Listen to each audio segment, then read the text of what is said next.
दोस्तों नए टॉपिक के इस लेक्चर में आप सभी का स्वागत है। आप देखें कि हमारा अब जो नया टॉपिक है वो है वर्ड स्वैप। बहुत से बच्चों को पता होगा कि वर्ड स्वैप क्या होता है। भाई स्वैप का मतलब होता है कि रिप्लेसमेंट। आप क्या करते हो, वर्ड को रिप्लेस करते हो। वर्ड को कहां पर रिप्लेस करते हो? आप देखो, वर्ड स्वैप का मतलब होता है वर्ड जो है अपनी जगह से स्वैप होना। स्वैप होने का मतलब खिसकना। चलिए मैं आपको पूरा इसका पैटर्न बता देता हूं किस तरीके से ये क्वेश्चन होता है। दोस्तों 5 मार्क का क्वेश्चन होता है, बहुत इंपॉर्टेंट है ये आपका। बैंकिंग में आपके ये बहुत क्वेश्चंस आते हैं वर्ड स्वैप के। आपके आईबीपीएस में ये क्वेश्चन आते हैं और इसलिए ये वर्ड स्वैप हम लोग करने जा रहे हैं। आप इसका जो मैं आपको पैटर्न बताता हूं क्या होता है दोस्तों। ये जो अंडरलाइन मैंने किया हुआ है, ठीक है, ये आपका सपोज ए है, यहाँ पर ए और उसके आगे एक वर्ड अंडरलाइन है, ठीक है। उसके बाद बी और उसके आगे यहाँ पे एक वर्ड सेंटेंस्ड अंडरलाइन है। फिर आपका हो गया सी और कल्पेबल अंडरलाइन हो गया। आपका डी और रिवील्ड अंडरलाइन, मतलब 4 ऐसे वर्ड्स हैं जो एक दूसरे में अंडरलाइन है और उसके आगे ए बी सी डी लिखा हुआ है। अब दोस्तों होता क्या है, आपको इसकी पोजीशन देखना है। आपको ये देखना है कि द रिपोर्ट, इसके बाद यहाँ पर ये सेक्शन जो आया है ये बराबर है या इसके बदले हम किसी को रिप्लेस करेंगे। फॉर एग्जांपल ये इसके बदले सपोज आप बी का मैच कर रहे हो कि भाई ये यहाँ पे रिपोर्ट में सेक्शन आना चाहिए या फिर सेंटेंस आना चाहिए। दोस्तों इस क्वेश्चन की एक पर्टिकुलर बात क्या है कि सपोज आपने ए जो है, ए रिप्लेस करता है बी को, ठीक है, ए के बदले आपने लगा दिया बी। इसका क्या मतलब है दोस्तों कि जो ये बी जो है इसके बदले ए आने वाला है। मतलब क्या है कि अगर आप इस वर्ड को उठा के, ध्यान देना दोस्तों, अगर आप इस वर्ड को उठा के सपोज बी की जगह रखते हो तो आपका जो बी वाला वर्ड है वो और कहीं नहीं जाएगा और किसी दूसरी ब्लैंक में नहीं जाएगा, वो क्या हो जाएगा, वापस से ए वाले में आएगा। इसको बोलते हैं रिप्लेसमेंट। मतलब अगर आपने ए को बी से रिप्लेस किया तो जो बी है वो कहां हो जाएगा, वो ए की जगह पे आ जाएगा। ये बहुत इंपॉर्टेंट बात है, ये आपको नोट करना है। चलिए क्वेश्चन हम लोग करते जाते हैं आपको और ये चीज क्लियर हो जाएगी। एक बार हम लोग पूरा क्वेश्चन पढ़ लेते हैं। ठीक, क्वेश्चन क्या है, द रिपोर्ट, अंडरलाइन हो गया आपका सेक्शंस, ठीक है, the report sections that over 170 persons were sentenced as accused in the serial blast case and were culpable under revealed of the IPC। यहां तक आपका क्वेश्चन है। अब हम लोग देखते हैं कि ये जो सेंटेंस, ये जो वर्ड यहां पे लगा है ये एक्यूरेट है कि नहीं है। देखो द रिपोर्ट, ठीक है, द रिपोर्ट। देखो तरीका क्या है, वही तरीका है जिस तरीके से हमने रिप्लेसमेंट के क्वेश्चंस किए, जिस तरीके से हमने फिलर्स किया, बिल्कुल वही तरीका है। आपको स्ट्रक्चर की पकड़ होना चाहिए। सबसे जरूरी बात, आपको फाउंडेशन आपका क्लियर होना चाहिए दोस्तों, ठीक है। जो मैं आपको समझाते आया हूं वो चीज सारी क्लियर होना चाहिए। चलिए देखते हैं कि ये वर्ड हमको पता करना है कि इसकी पोजीशन सही है या नहीं है। देखो आप, ये क्या है, द रिपोर्ट। भाई द रिपोर्ट क्या है, आपका नाउन है। द रिपोर्ट क्या है दोस्तों, आपका नाउन है। अब द रिपोर्ट अगर आपका नाउन है तो नाउन के बाद जनरली क्या आ सकता है, भाई नाउन के साथ बाद में वर्ब आएगा। नाउन के बाद क्या आना चाहिए, नाउन के बाद वर्ब आएगा, वो चाहे हेल्पिंग वर्ब हो या फिर वो चाहे आपका मेन वर्ब हो। लेकिन द रिपोर्ट है, भाई नाउन है, सब्जेक्ट है, ठीक है, नाउन है और शुरुआत हो रही तो ये आपका सब्जेक्ट भी है साथ में, तो इसके बाद क्या आने वाला है, वर्ब आने वाला है। ठीक, तो ये तो आएगा नहीं। देखो जम भी नहीं रहा है, पढ़ो आप, द रिपोर्ट सेक्शंस दैट, तो सेक्शंस तो पार्ट होता है, तो रिपोर्ट कैसे सेक्शन, ये तो आपका वर्ब होगा ही नहीं, ठीक है। तो रिपोर्ट सेक्शंस दैट ओवर, तो सेक्शन तो वर्ड ही रॉन्ग है, ठीक, तो ये नहीं आएगा। अब ये नहीं आएगा तो क्या आएगा, रिप्लेस करके देखते हैं। तो इसके बदले अगर इसको देखते हैं, देखो ये क्या है, सेंटेंस्ड, तो सेंटेंस ठीक है आपका वर्ब है, लेकिन क्या ये आ रहा है, द रिपोर्ट सेंटेंस्ड। देखो सेंटेंस्ड का मतलब क्या होता है, सेंटेंस्ड का मतलब होता है जेल भेजना। सेंटेंस का मतलब क्या होता है, सेंटेंस नहीं दोस्तों, सेंटेंस्ड। यहाँ पे सेंटेंस्ड ईडी लग गया, मतलब इसका होता है जेल में भेजना, कारागार में भेजना या सजा देना। तो इसका ये मीनिंग निकल के आ रहा है। भेजना, ठीक है, जेल भेजना। अब मुझे बताओ रिपोर्ट सेंटेंस्ड दैट, तो ये तो आएगा ही नहीं, रिपोर्ट जेल कैसे भेजेगी, ठीक है। और यहाँ पे सेक्शंस, तो रिपोर्ट सेक्शंस का मतलब है पार्ट, ठीक है, हिस्से। सेक्शंस क्या हो गया, हिस्से या आपके पार्ट्स, है ना, हिस्से और पार्ट, तो ये भी आपका होगा नहीं। तो देखो, तो रिपोर्ट सेक्शंस ये भी नहीं होगा, मतलब ये दोनों का रिप्लेसमेंट नहीं हो रहा है। तो आगे चलते हैं, फिर देखते हैं।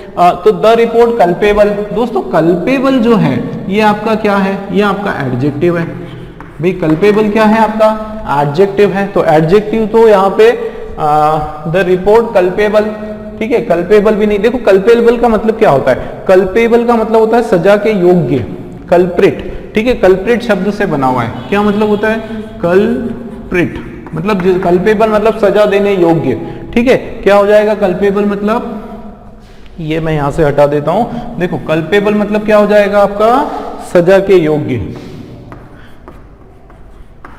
सजा के योग्य। तो यहां पर ऐसी कोई बात तो हो नहीं रही, द रिपोर्ट सजा के योग्य, द रिपोर्ट कल्पेबल, ये भी नहीं हो रहा है। मतलब आपका, आप देखो कि एक ही जगह पर, दोस्तों देखो एक ही जगह पर ना तो बी रिप्लेस हो रहा है, ठीक है, क्योंकि सेंटेंस नहीं आ रहा है। एक ही जगह पे ना तो आपका सी रिप्लेस हो रहा है, ठीक है, एक ही जगह पे वो भी नहीं आ रहा है। बचा क्या हमारा, डी। डी क्या है, देखो रिवील्ड है। रिवील्ड क्या है, वर्ब का सेकंड फॉर्म भी हो सकता है और थर्ड फॉर्म भी हो सकता है। सबसे बड़ी बात क्या है, वर्ब है, और सेकंड और थर्ड ये बिल्कुल आ रहा है। देखो द रिपोर्ट रिवील्ड, रिवील्ड मतलब उसने बताया, ठीक है, रिवील्ड का मतलब है उसने बताया, ठीक है। क्या बताया, रिपोर्ट ने कहा, बताया, या फिर उससे पता चला, ठीक है। रिपोर्ट से क्या पता चला, देखो रिपोर्ट रिवील्ड, रिपोर्ट से पता चला, क्या पता चला। तो देखो दोस्तों बाकी का पूरा वही रहता है, केवल आपका वर्ड चेंज हो रहा है। मतलब मैंने लिखा रिपोर्ट, यहां लिखा रिवील्ड, बाकी का सेम चल रहा है, ठीक है। मतलब ये सेक्शंस उठ के आपका यहाँ पे आ जाएगा। मतलब आप देखो द रिपोर्ट, बस ये वर्ड चेंज कर दिया हमने, है ना। मतलब क्या रिप्लेस हो रहा है, देखो ए से डी रिप्लेस हो रहा है। देखो आप ए जो है आपका उससे डी रिप्लेस हो रहा है। मतलब अब पढ़ लेते हैं, द रिपोर्ट ये हो गया, रिवील्ड दैट ओवर 170% वर। देखो अगर ए से डी रिप्लेस हो रहा है तो आपका डी से ए भी रिप्लेस हो जाएगा। मतलब ये सेक्शन उठ के कहां जाएगा, यहां आ जाएगा। देखो देखते हैं जम रहा है कि नहीं, culpable under sections of the IPC, बिल्कुल सही बात है। आईपीसी की जो धारा होती है उसमें क्या होता है, उसके खंड होते हैं, सेक्शंस होते हैं, बिल्कुल यहाँ पे फिट हो रहा है। तो एडी का हमारा पेयर बन गया दोस्तों। देखो एक ये पेयर मिल गया आपको, एक पेयर पता चल गया, आप सीधे क्वेश्चन के ऊपर आ जाओ। देखो एडी कौन कौन सा है, एडी में आपका ये भी हो सकता है, ठीक है, ये नहीं होगा भाई, बी और डी का कॉम्बिनेशन नहीं होगा, ठीक है। और कौन सा कट कर सकते हैं, ये बी डी ए सी, ये भी नहीं होगा, दो ऑप्शन अपनी कैंसिल हो गई। और क्या हो सकता है, ये हो सकता है दोस्तों, क्योंकि इसमें एडीबी और बीसी भी है, नन भी नहीं होगा, कोई तो हो रहा है, तो ये भी कैंसिल। अब ध्यान दो, दो ऑप्शन बचे हमारे पास। देखो ये तरीका होता है ना, सीधा आप हर एक चीज को बिल्कुल बारीक एकदम गहराई में जाओगे ना दोस्तों, मीनिंग निकालने, तो कंफ्यूज हो जाओगे, क्योंकि कई बार क्या बहुत कंफ्यूजन वाले क्वेश्चंस आते हैं। तो आप ट्रिक से काम लो। सबसे पहले कोशिश करो कि यार मैं एक पेयर पता कर लूं। एक पेयर अगर एक बार पता चल गया, उसके बाद तो आप क्रॉस आउट करो जो उस पेयर में फिट नहीं हो रहा है। उसके बाद जो दिया हुआ है ऑप्शन, उसकी हेल्प लो, कितना आसान हो जाएगा। देखो तो एडी तो हमारा दिख ही रहा है। अब हमको ये देखना है कि बी और सी रिप्लेस हो रहा है कि नहीं हो रहा है। आप देखो बी कहां गया, ये रहा सेंटेंस, देखना जरा। तो क्या हो गया, a report revealed that over 170 persons were sentenced. इसको हम रिप्लेस कर सकते हैं क्या, 170% वर कल्पेबल। यार देखो वर आया, ठीक है, आपका क्या है ये ऑक्सिलरी या हेल्पिंग वर्ब। अब ये वर है, उसके बाद तो थर्ड फॉर्म ही आएगा, है ना। क्या आएगा, 130 वर, इसके बाद तो मेन वर्ब भी आने वाला है, मेन वर्ब का थर्ड फॉर्म। लेकिन ये तो एडजेक्टिव है आपका, और जम भी नहीं रहा। देखो 170% वर कल्पेबल एज, देखो कल्पेबल एज अक्यूज्ड, तो सजा के योग्य एज अक्यूज, ये भी अक्यूज भी वही होता है मीनिंग लगभग, और कल्पेबल का मतलब भी वही होता है। तो दो सेम मीनिंग वाले, मतलब आपका ये बी और सी जो रिप्लेस नहीं हो रहा है, बी और सी आपका रिप्लेस नहीं हो रहा है, मतलब ये ऑप्शन भी आपका रॉन्ग हो गया। ए वाला जो ऑप्शन, फर्स्ट वाला जो ऑप्शन है वो बिल्कुल एब्सोल्युटली आपका करेक्ट हो गया। दोस्तों समझ में आया किस तरीके से हमने किया? आने वाले जो क्वेश्चंस हैं वर्ड स्वैप्स के, बिल्कुल इसी तरीके से करना है। एक पेयर तो हम ऐसी बना लेंगे कि जो हमारा पक्का हो, और उससे हम बाकी की जो चीजें हैं उस क्वेश्चन को बहुत आसानी से सॉल्व कर सकते हैं। क्वेश्चन नंबर 2 देख लेते हैं। देखो क्वेश्चन नंबर 2 हमारा है, since the stable of capital flow in 1991 India has always faced a current account deficit, but inflows of capital have allowed the country to have a liberalization balance of payment। BOP जो है आपका balance of payment का short form है, ठीक है। अब question तो आपको पता है, फर्स्ट क्वेश्चन हमने किया था, उसी तरह का ये क्वेश्चन है। भाई आपको क्या करना है? वर्ड्स को स्वैप करना है। स्वैप करना है मतलब वर्ड की जो प्लेस है वो चेंज करना है, अंडरलाइन वर्ड को। देखो स्वैपिंग का, जैसे कि मैंने पहले बताया था फर्स्ट लेक्चर में, कि आपने अगर इस वर्ड को ए को सपोज आपने बी से स्वैप किया, तो इसका मतलब है कि बी जो है वो आपका ए की जगह पर आने वाला है। चलिए देख लेते हैं। अब दोस्तों इसमें शुरू से स्टार्ट करते हैं। सिंस द स्टेबल, थोड़ा सा स्टेबल के बारे में और हम लोग पता करते हैं कि ये स्टेबल है क्या, इसका पार्ट ऑफ स्पीच क्या है दोस्तों। स्टेबल, जैसे हिज माइंड इज स्टेबल, है ना। स्टेबल में क्या? उसका दिमाग स्टेबल है। मतलब क्या स्टेबल है? दिमाग स्टेबल है। मतलब स्टेबल किसका काम कर रहा है? स्टेबल तो आपका एडजेक्टिव का काम कर रहा है, ठीक है। मतलब यहां पे since the stable of capital flow, देखो अगर यहां पर होता दोस्तों since the stable capital flow, फिर हम मान सकते थे कि ये इसकी पोजीशन यहां पर सही है। लेकिन आप देखो कि इसके जस्ट बाद, एडजेक्टिव के बाद आपका ये ऑफ प्रीपोजिशन आ गया, मतलब आपका सेंटेंस जो है पढ़ने में करेक्ट नहीं लग रहा है। भाई ये अगर होता since the stable capital flow, तो हम मान के चलते कि इसका रिप्लेसमेंट नहीं होगा। लेकिन आप देखो since the stable of capital flows in 1991, तो ये तो यहां पर नाउन की जगह ले रहा है। भाई यहां पे अगर ऑफ आया, देखो प्रीपोजिशन ऑफ आया, इसका मतलब है कि इसके पहले कोई नाउन आना चाहिए, लेकिन ये एडजेक्टिव है। चलिए ये तो हमको पता चल गया कि हमारा रिप्लेस क्या होगा, ए रिप्लेस होगा। किससे रिप्लेस होगा ये भी पता चल गया, किसी नाउन से रिप्लेस होगा। देखो क्योंकि since the dash of capital, ठीक है, सिंस द कोई एक नाउन, किसी का नाम हो रहा है, उसका कैपिटल फ्लो की बात हो रही है, मतलब यहां पे नाउन आना चाहिए। चलिए देख लेते हैं कौन सा नाउन आएगा इसमें। आप देखो नाउन कौन कौन सा है। स्टेबल तो एडजेक्टिव हो गया। करंट अकाउंट डेफिसिट बिल्कुल आपका नाउन है।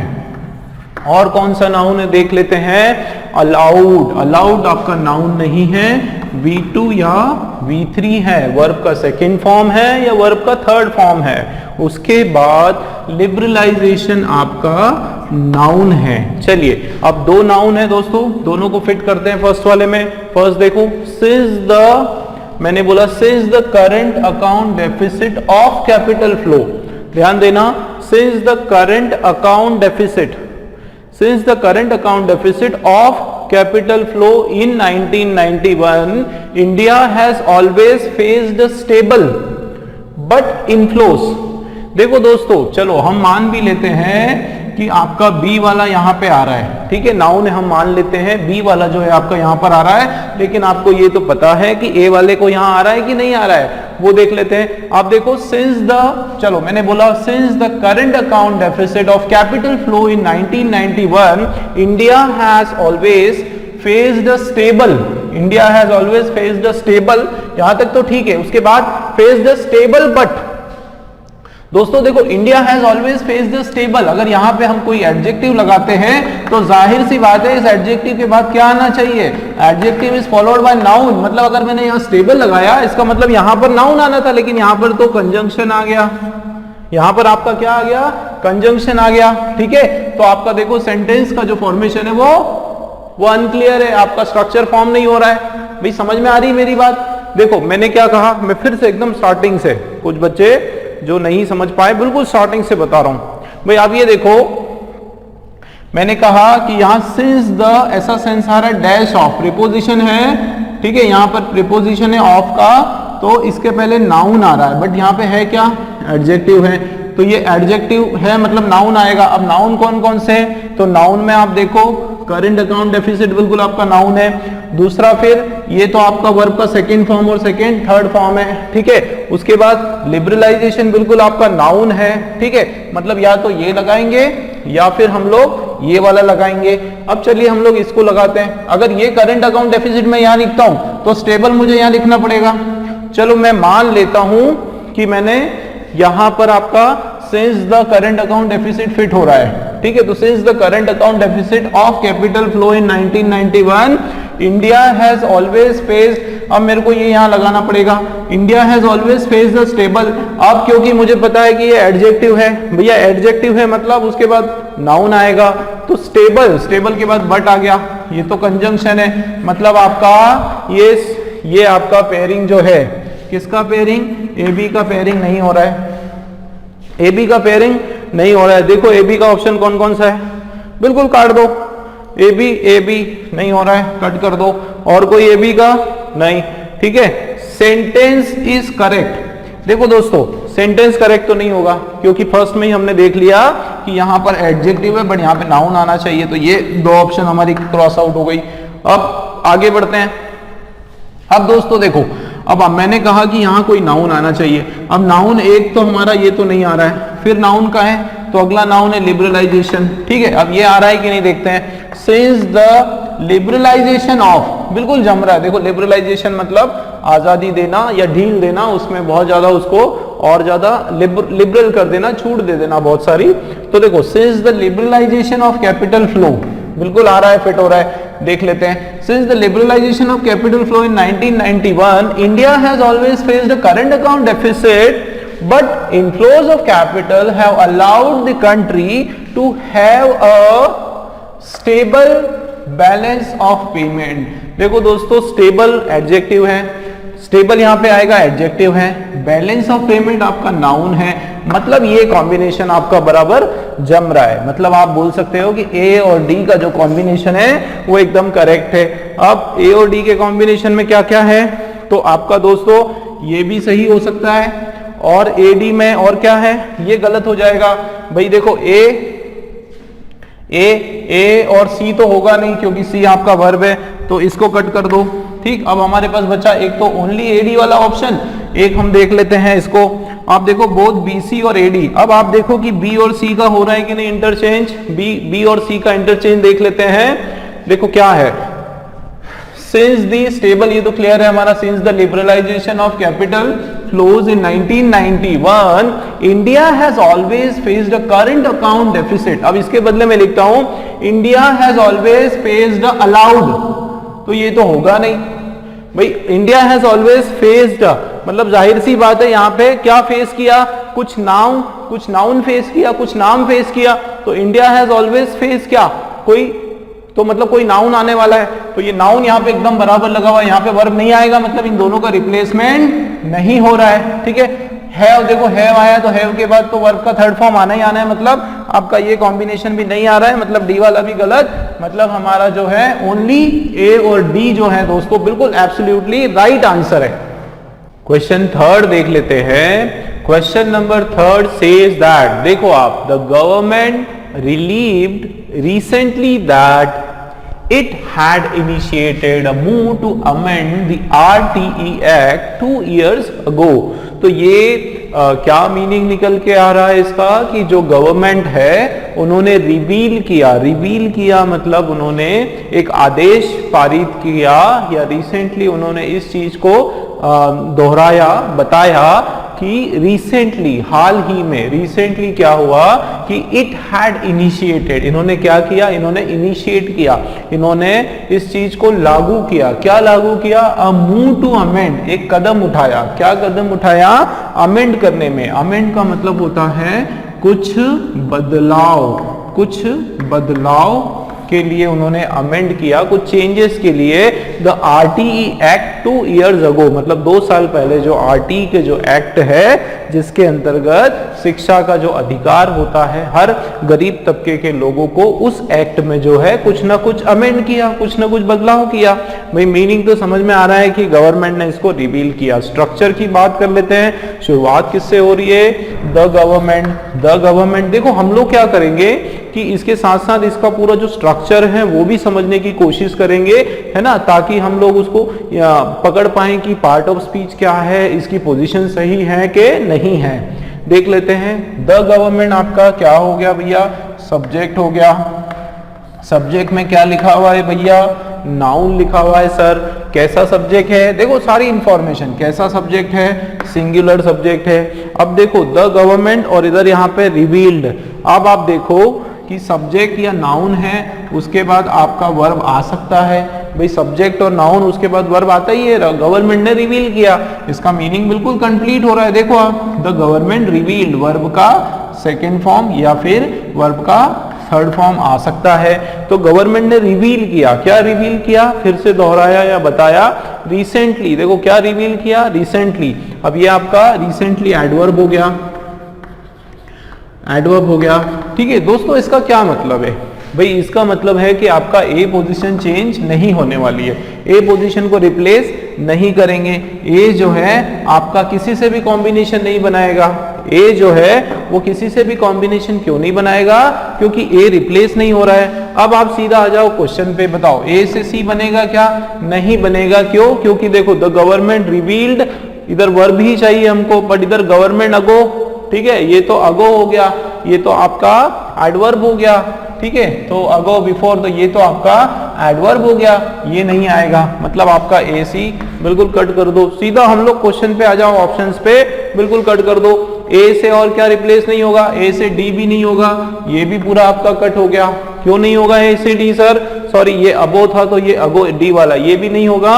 और सी की अगर मैं बात करूं तो सी हमारा क्या है? ए टू सी। देखो the government amend recently that the, तो देखो द गवर्नमेंट अमेंड रिसेंटली नहीं होगा, अमेंडेड रिसेंटली। जब आपका एडवर्ब लग गया, इसका मतलब कोई काम अभी अभी हुआ है, तो वो सेकंड फॉर्म में आएगा। ये तो आपका जो अमेंड है ये तो वर्ब का फर्स्ट फॉर्म है। ठीक है, तो ये भी नहीं होगा। और अगर आप इसको देखें कि the government initiated recently that the, अच्छा अगर यहाँ पे इनिशिएटेड मान लो मैं करता हूं, ठीक है, तो क्या होगा? द गवर्नमेंट इनिशिएटेड, क्योंकि इनिशिएटेड भी आपका वर्ब का सेकेंड या फिर थर्ड फॉर्म है। चलिए मान लो मैं इसको रिप्लेस करने की कोशिश करता हूं। The government initiated recently that it had revealed a move to amend the RT act 2 years ago।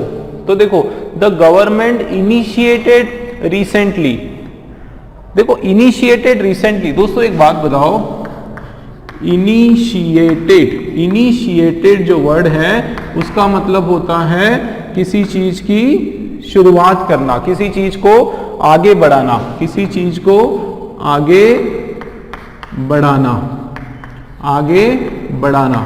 ठीक है, किसी को आगे बढ़ाना। अभी अभी उन्होंने क्या करा? रिसेंटली इनिशिएट करा। That had it had revealed a move to amend, मतलब इन्होंने एक मूव रिवील किया। तो रिवील जो वर्ड है ना दोस्तों, उसका मतलब होता है कोई नियम लागू करना। कोई नियम लागू करना पहले क्या होता है? देखो समझो आप, पहले कोई नियम लागू होगा, फिर वो नियम क्या होगा? उसको आगे बढ़ाएंगे। मतलब पहले तो कोई नियम लागू होगा ना, तो रिवील्ड का मतलब होता है उसको रिवील करना, उसको फिर से लागू करना।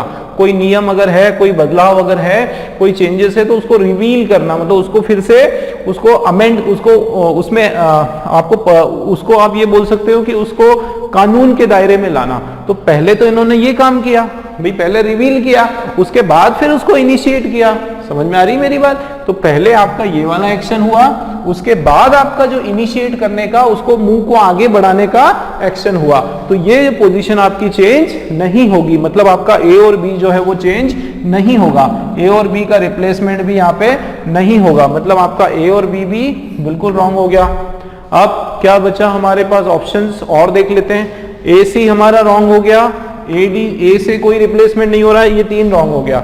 अब हमारे पास बचा है आपका BD और नन ऑफ दिस। BD को देख लेते हैं। देखो, तो the government revealed recently that it had initiated a move to amend. अब यहां पे देखो आप कि आपका C क्या है, वर्ब का फर्स्ट फॉर्म। दोस्तों टू जो कभी भी आ गया, टू अगर कभी भी आ गया तो उसके बाद तो वर्ब का फर्स्ट फॉर्म ही होता है भाई। टू के बाद तो सवाल ही नहीं उठता है कि आप कुछ और लगाओ, केवल वर्ब का फर्स्ट फॉर्म लगाओगे। लेकिन आप देखो और कहीं वर्ब का फर्स्ट फॉर्म है क्या? बी में वर्ब का फर्स्ट फॉर्म है? नहीं है। बी में तो वर्ब का सेकंड फॉर्म है, तो आपका जो BC है वो रिप्लेस नहीं होगा। मतलब आपका ये वाला जो ऑप्शन है, कौन सा ऑप्शन, सॉरी बी और डी भी रिप्लेस नहीं होगा।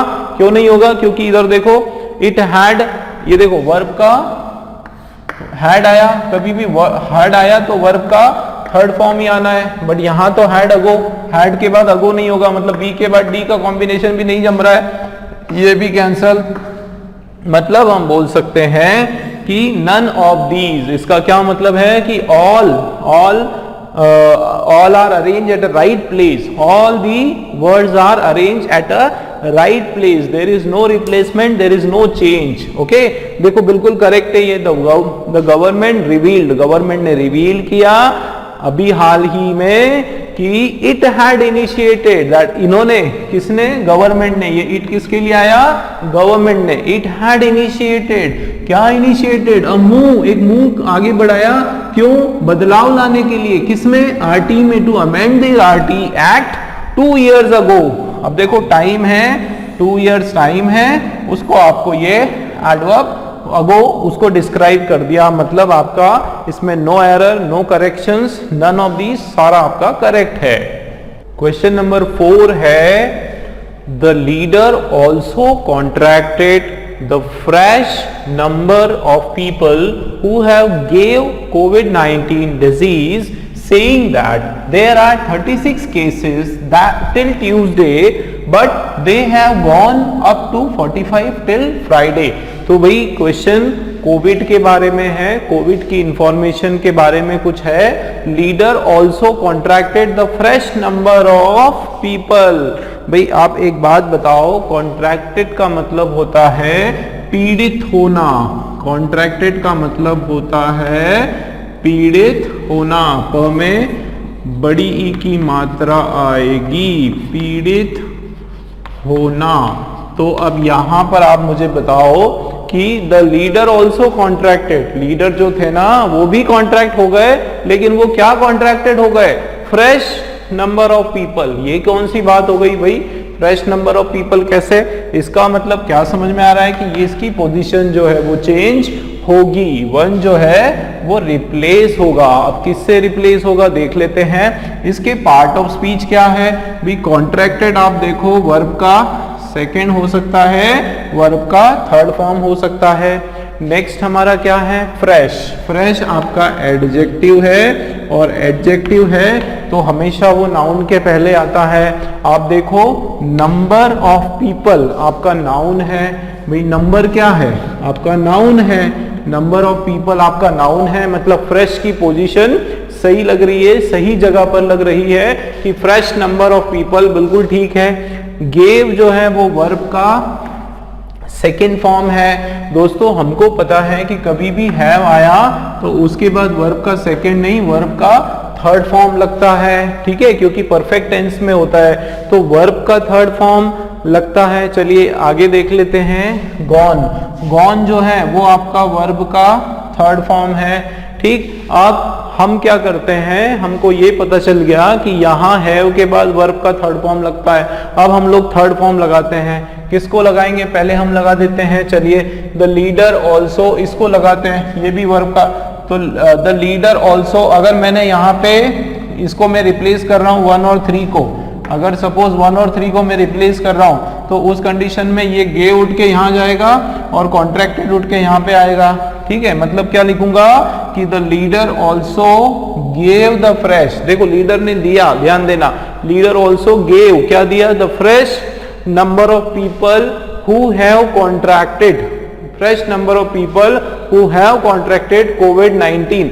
देखो लीडर ने दिया, लीडर ने ऑल्सो गेव, उसने दिया, क्या दिया?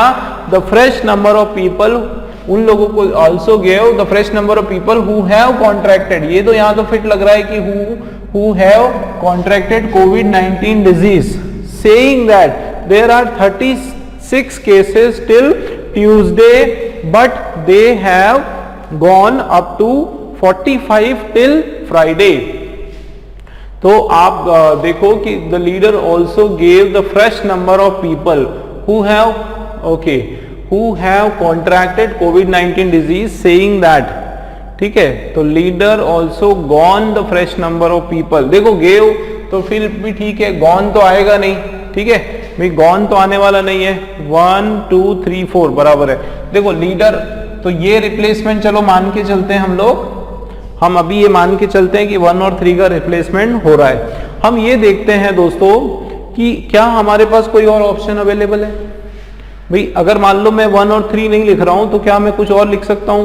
तो देखो लीडर ऑल्सो, अगर मैं इसको रिप्लेस करूं तो leader also gone the fresh number, तो ये तो कोई मीनिंग नहीं होगा।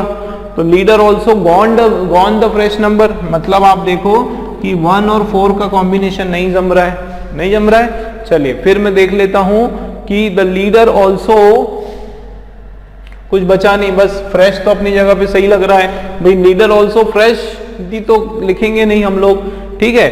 तो उसके अलावा फिर क्या, मतलब देखा जाए तो 1 और 4 का कॉम्बिनेशन नहीं है, मतलब 4 अपनी जगह से रिप्लेस हो रहा है क्या, have gone up till Tuesday but they have gone up to 45 till Friday, मतलब ये गॉन अप वर्ब का थर्ड फॉर्म हैव आया।